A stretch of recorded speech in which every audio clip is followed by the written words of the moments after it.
Today we're taking a look at these college basketball matches, which are happening on Sunday, February 26, 2023, and giving you our team and total picks for today. Welcome back to High Stakes. Before we dive into our video, don't forget to subscribe and push that notification bell to get notified as soon as we release these sport prediction videos, and make sure to watch it till the end so you don't miss any of our picks. Also check out our Patreon if you want access our premium picks. Our Patreon is a way for us to help you improve your chances of making more money. You will find the link in description and comments section below. One more thing before we start, check out our new channel High Stakes Props and Parlays, where you can find our player props and parlay picks predictions. You will find the link in the description and comments section below. Wisconsin vs Michigan. Michigan enters this contest coming off a nice road win at Rutgers, and they should look to carry that momentum as they take on the Badgers at home. Wisconsin has been largely dependent on their three-point shot-making capabilities, but that is not a long-term path to sustained success, especially against what has been a good perimeter defense of the Wolverines. Michigan has been strong on the defensive glass, holding foes to single-shot possessions, while Wisconsin has struggled closing out possessions. We should see the Wolverines dominate the battle on the glass and ultimately frustrate the Badger defense from distance. Take the Wolverines at home here. Take Michigan -5 points. Wisconsin is one of the slower teams in the country, sitting bottom 10 in terms of pace. Michigan doesn't look to push the tempo in its own right. We have seen both of these teams largely carried by their defensive ability to put other teams in scoring droughts, while also still struggling to score. Both of these defenses are great in transition, and neither offense likes to pound the ball inside all that frequently.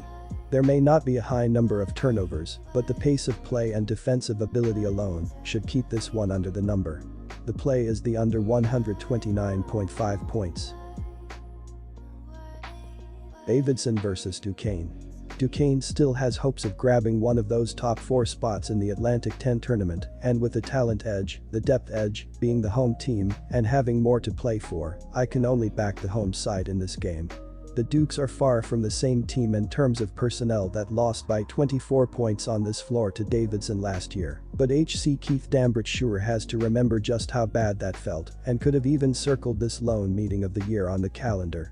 Dambrich's the one with decided advantages across the board, and with Davidson holding a 5-7 ATS record this year when coming off a win and failing to cover those spreads by an average of 4.3 points, it could be set up on a platter for the Dukes to roll. Opportunities to put a beating on Davidson have been really non-existent for the Dukes, as this is just the third time in the last 11 meetings where Duquesne will be listed as the favorite, and they were never higher than -3 in the other 2 occurrences. Everything seemingly lines up for a Duquesne SU and ATS win in this game, and that's exactly where my money has gone. Interestingly enough, neither of these programs have really been known for defense in recent years, but that's what shows up when these two teams meet, as they are 6-0-1 to the under in the last 7 meetings. This year, both teams have a .50 OU record when coming off a win, as Davidson's 6-6 OU in that role, and Duquesne is 9-9 OU, but it's the home road splits that do suggest we get another under result in this rivalry. Davidson is 3-7 OU as the road team this season, while Duquesne is 7-11 OU at home. Furthermore, coming off a game where you shoot 56% from the floor as a team like the Dukes did, their shooting percentage really has nowhere to go but down after an effort like that. No matter who they face. And during Davidson's current 4-1 ATS stretch on the road, they own a 1-4 OU record in those games, as they know they've got to keep opponents off the scoreboard as much as possible in these spots. Otherwise, they are forced to ask too much of Lawyer and Menenga in hostile territory, and that's just not a recipe for success. So if Davidson is in this game the entire way, I do expect it will be because their defense will be able to hold down the fort for stretches. All of that leads me to backing the series history between these two and taking the under on this total. Wichita State vs Tulane. Stepping in front of this Wichita State team's undefeated ATS record 8-0 ATS on the road isn't going to be for most, but big picture wise, I think it makes great sense to do here in the context of the bigger betting picture. In terms of the ATS trends and that, Wichita State's got the advantage there, and it's tough to strongly argue against, but it's just so rare historically for teams in any sport to sweep an ATS record at home, or on the road, or in division, stats where it's realistically applicable. That's the backdrop as a bettor for these next two Wichita State road games, where the rarity of posting a perfect ATS record in some form suggests that fading the Shockers in these final two road games does make some sense. Not to mention, we get to back two of the top three teams in the AAC and following through with this anti-Wichita State plan. That's definitely not the worst scenario to have when you decide to step in front of a team with an undefeated ATS road record, but the Shockers are that .500 team most of the numbers suggest that they are. So it's a Wichita State fade mentality for me here, with a plan of going right back to the well fading them versus Houston next week, should they cover at Tulane. Big picture, I just don't see how Wichita State fits the profile of a team that could be a covering machine on the road, and with who they've still got to get through this week, I'm willing to risk up to 2 units to stick to that conviction.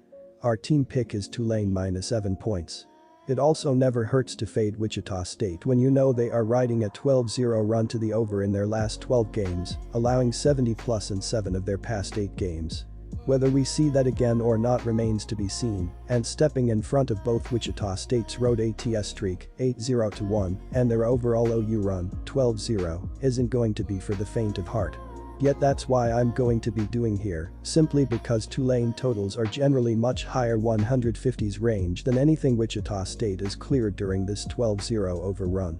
Yes, the Shockers have cleared their closing number with scores well above the 150s, but their totals have slowly been creeping higher of late, with the 148 they cleared versus Memphis last time out being the highest closing number for any Wichita State game this year. The previous high for Wichita State was the 146.5 they went over in the first meeting with this Tulane team, a 95-90 OT final that did clear the total before the extra time with 148 points.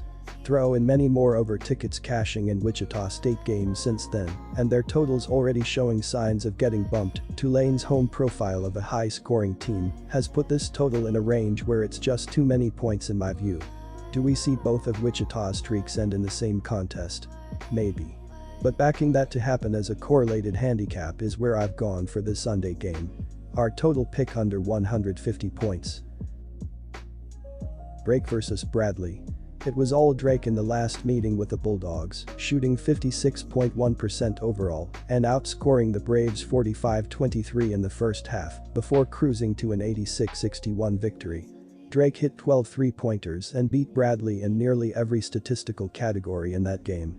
Both teams have lost just one game since then.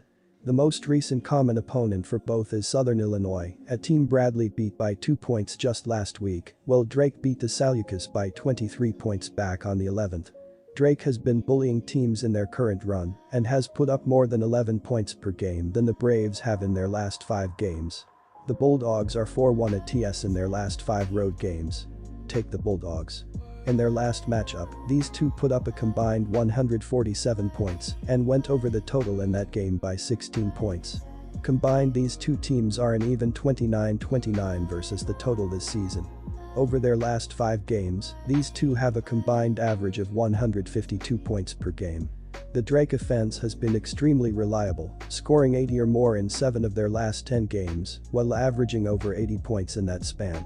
Bradley has put up 75 or more points in 7 of their last 10 games.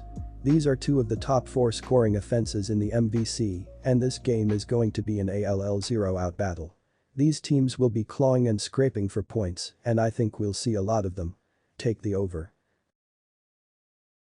Belmont versus Northern Iowa.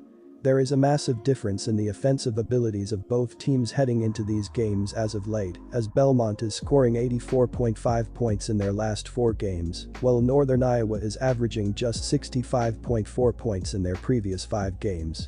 Looking at the assist-to-turnover ratio this season, there is a massive difference as the Panthers are 250th in the nation, with a 0.921 ratio, while the Bruins are 51st in the country, with a 1.268 ratio thus far. All in all, go with the Belmont Bruins to win on the road in this game. Our team pick is Belmont Bruins minus 3.5 points. Both defenses have been struggling to get stops lately, as Belmont is giving up 79 points in their last 2 games, while the Panthers are allowing 78.5 points in their previous 4 games. A huge reason for the number being this high is the ability to shoot the ball at a consistent level, with the Bruins shooting 47% from the floor, while Northern Iowa is connecting on 45.6% from the field thus far. The over has hit in 9 of the previous 12 Bruins games and in 8 of the last 10 Panthers games, so go with over 148.5 points in this game as well. Valparaiso vs Murray State. Murray State won the first meeting by 7, but it did go into overtime. Neither team is great at 3-point shooting, with Murray State at .330, which is 9th in the MVC, and Valparaiso at .305, which is last. Yet 3-point shooting was a major part of the difference the first time when Valparaiso shot 4 for 18, .222, and Murray State was 7 for 17, .412. That could be the difference again. Valparaiso is 4-9 against the spread on the road, while Murray State is 6-5 at TS at home. Murray State is 4-1 against the spread in its last 5 home games, while Valparaiso is 2-3 at TS in its last 5 road games. Our team pick is take Murray State minus 5.5 points. Both teams do well getting easy points in transition. Valparaiso averages 10.97 fast break points, while Murray State averages 10.28. Each is a decent free throw shooting team, .739 for Murray State and .728 for Valparaiso. Also based on the above listed points allowed per 100 possessions, each is below average, which could lead to a higher score. The over is 7-2 in Valparaiso's last 9 games. The over is 8-2 in Murray State's last 10 games. Take over 145 points. UCLA vs Colorado. I think this is an absolute steal to take UCLA. The Bruins are the number 4 team in the country for a reason: their scoring prowess and defensive ability. Colorado was shellacked by an unranked USC team at home, and the Buffaloes have lost 3 of their last 4. In comparison, number 7 Arizona beat Colorado by double digits very recently, and the Bruins beat Colorado by 14 points earlier in the year. Colorado does not have as much to play for in this matchup, while UCLA is fighting to earn a number 1 seed for the March Madness tournament. UCLA wins in nearly every statistical comparison, but especially with their assist-to-turnover ratio. UCLA takes care of the ball much better than Colorado and is shooting nearly 5% better from 3-point land. UCLA is also on a 7-game winning streak, and I don't expect them to end it in this matchup. Finally, the last 10 times the Bruins have won their game, they have won by more than 6 points. Take UCLA minus 6 points with confidence. In their previous meeting, these two teams combined for 122 points in a 68-54 finish.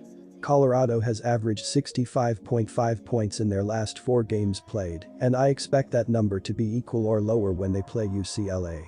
UCLA's defense is legit, and they control the game with their slow tempo, causing fewer opportunities to score. The Bruins have also scored under their average of 74.2 points per game in 3 of their last 5 contests. Colorado's defense is decent enough for me to have faith that the game will not reach a total of 134 points. UCLA has held opponents to less than 55 points in 3 of their last 6 contests as well. Take the under 134 points. Stanford Cardinal vs Washington Huskies. Washington is the better team coming into Sunday, playing the better basketball, and will control this game against a struggling Stanford team. Look for Washington to do enough Sunday on the road to get the win and cover. Take the Huskies Sunday to extend their win streak in California against a struggling team. Our team pick is Washington Huskies plus 4.5 points. Keon Brooks, the offensive leader for Washington this season, averaging 17.7 points per game on 42.8% shooting from the floor. Kane Meanyfield averages 10.1 points to go along with a team-high 2.9 assists, and Frank Kepnang is averaging 9 points per game as well. Big man Braxton Mee leads Washington, averaging 7.2 rebounds to go along with 8.9 points per game as well.